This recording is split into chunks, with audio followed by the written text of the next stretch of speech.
One person might call it a ruin. Another might say it's a work in progress.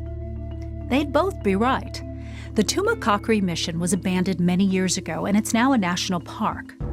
The roof and the floor are new, but the rest of the church is the same adobe mud bricks and lime plaster as Spanish priests and Native Americans used to build Tumacácori 200 years ago. But the church was never completed. Work began in 1800, and enough was finished for the Spanish friars to start holding Mass here in 1822. Apart from the church, the mission is much older. It was started in 1691. Father Kino came here at the request of the native people, the O'Otham tribe. Over time, the Catholic missionaries fell out of favor with the native tribes, and it was abandoned. When it fell out of use, treasure hunters smashed away parts of the plaster on the church walls, looking for treasure.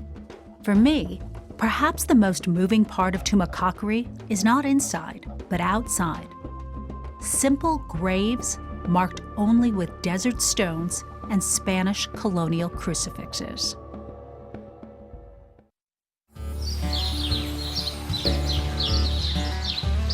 This is an international treasure. It has been called the finest example of Spanish colonial art and architecture in the United States. Tucson author Kathleen Walker says San Javier del Bac is the oldest intact European structure in Arizona. This is original.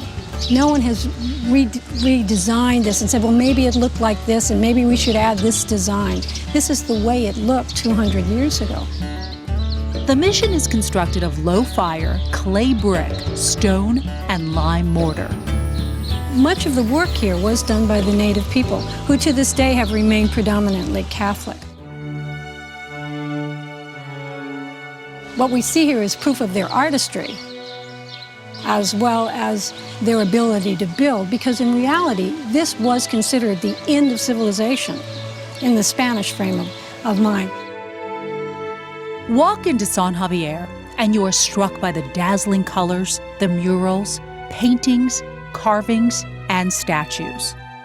The floor plan of the church is in the shape of the classic Latin cross.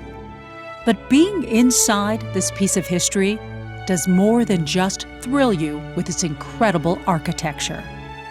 People going into this church have often told me when I've been here, they feel touched by something in the church, and it may have nothing to do with their particular religion or belief system, but there's something very gentle, there's something very peaceful.